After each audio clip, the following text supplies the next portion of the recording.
Should know that someone is trying to blackmail me, she said. Her name was Serenity Makepeace, and, until 30 seconds ago, Caleb Ventress had been giving serious consideration to having an affair with her. He had not mentioned the idea to Serenity because he had not yet finished assessing the situation. Never had he been more profoundly grateful for his natural inclination toward calm deliberation than he was at that particular moment. Caleb never made a move without first thinking through all aspects of a problem. He applied the time-tested method to his personal as well as his business affairs. He knew better than anyone else that his habit of approaching everything with an unemotional, logical detachment was one of the chief factors responsible for his phenomenal financial success. To date, his relationship with Serenity had been limited to a handful of meetings in his office, 3 working lunches, and 2 business dinners. He hadn't even kissed her. He'd planned to take that step tonight. It had been a near thing, Caleb realized.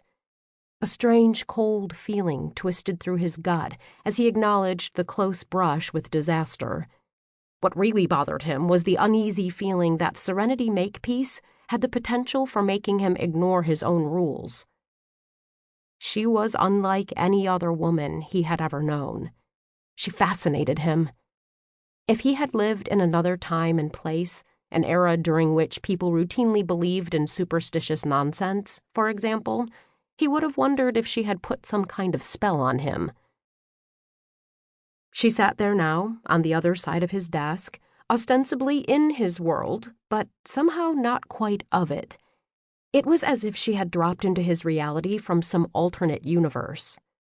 Serenity Makepeace had eyes the color of a peacock's tail and a wild, fiery red mane that today was only partially controlled by a black ribbon tied at her nape.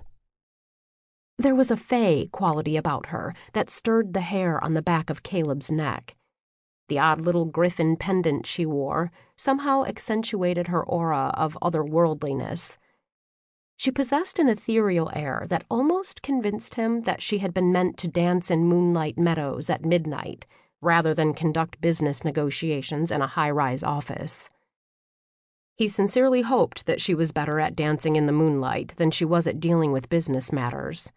He'd had to guide her every step of the way through their recent contract discussions. The problem wasn't her lack of intelligence. She had a disconcertingly healthy amount of that quality.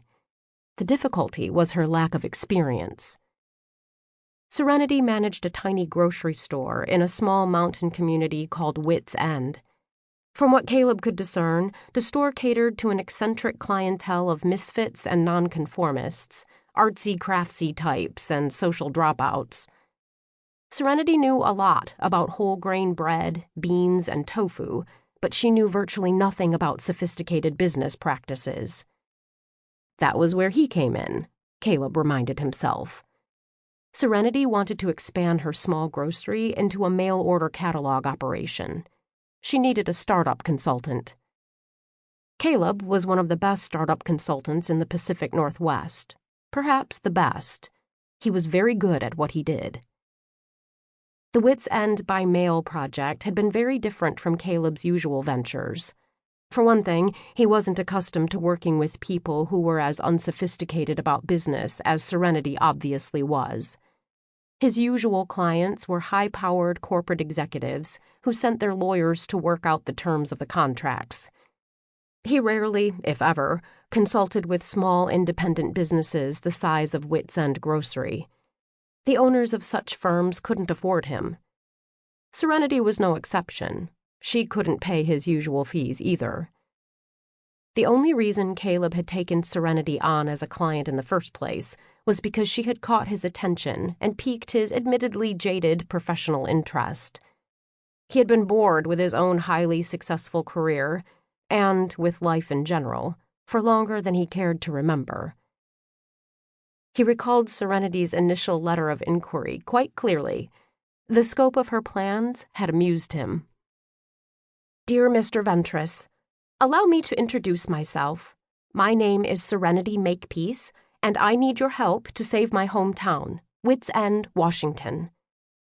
You have probably never heard of Witt's End.